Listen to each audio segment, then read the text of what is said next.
আসসালামু আলাইকুম। মানবজমিন খবরে স্বাগত জানাচ্ছি আমি লুৎফর রহমান। সরকারি চাকরিতে কোটার বিষয়টি আদালতে চূড়ান্ত হবে বলে জানিয়েছেন প্রধানমন্ত্রী শেখ হাসিনা। আন্দোলনের নামে ধ্বংসাত্মক কর্মকাণ্ড হলে আইন নিজস্ব গতিতে চলবে বলেও জানিয়েছেন তিনি। সাম্প্রতিক চীন সফর নিয়ে রোববার গণভবনে আয়োজিত সংবাদ সম্মেলনে তিনি এসব কথা বলেন।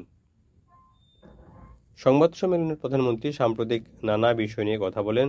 দুর্নীতি বিরোধী অভিযান, পিএসসির প্রশ্ন ফাঁস সহ বিভিন্ন প্রশ্নের জবাব দেন তিনি।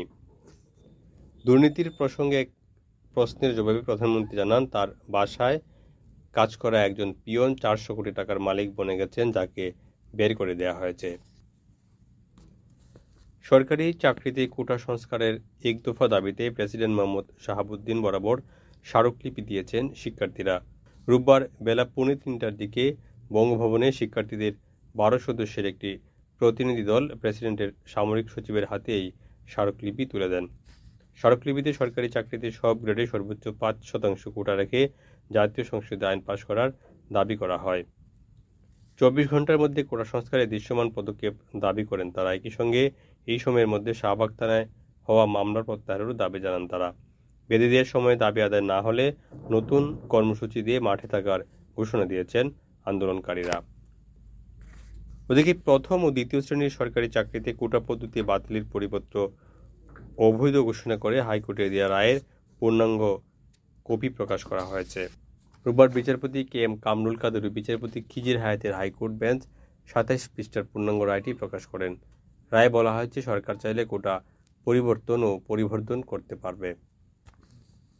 বাংলাদেশ রেলওয়ের 14 থেকে 20তম গ্রেডের চাকরিতে 40% পোষ্য কোটা রাখার বিধানের বৈধতা নিয়ে প্রশ্ন তুলেছেন হাইকোর্ট। এই সংক্রান্ত রেলওয়ের নন ক্যাডার নিয়োগ বিধিমালা 2020-এর ধারাকে কেন অসাংবিধানিক ঘোষণা করা হবে না তা জানতে চেয়ে একটি রুল জারি করেছেন আদালত। রিট আবেদনের প্রেক্ষিতে রোববার বিচারপতি মুস্তফা জামান ইসলাম ও বিচারপতি এস এম মাসুদ হোসেন দুলনের হাইকোর্ট বেঞ্চ এই রুল জারি করেন। রেলওয়ে এবং আইন, বিচার ও সংসদ বিষয়ক মন্ত্রণালয়ের সচিবদের 4 সপ্তাহের মধ্যে রুলের জবাব দিতে বলা হয়েছে। যুক্তরাষ্ট্রের নির্বাচনের প্রচারের সময় রিপাবলিকান পার্টির প্রার্থী ডোনাল্ড ট্রাম্পকে গুলি করে হত্যার চেষ্টা হয়েছে। রয়টার্স জানিয়েছে, শনিবার রাতে পেনসিলভানিয়ার বাটলারে নির্বাচনী প্রচারের মঞ্চে বক্তব্য রাখার সময় ট্রাম্পকে লক্ষ্য করে গুলি চালানো হয়।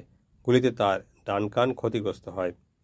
ওই হামলাকারীর গুলিতে সমাবেশে আসা এক রিপাবলিকান সমর্থকের মৃত্যু হয়েছে।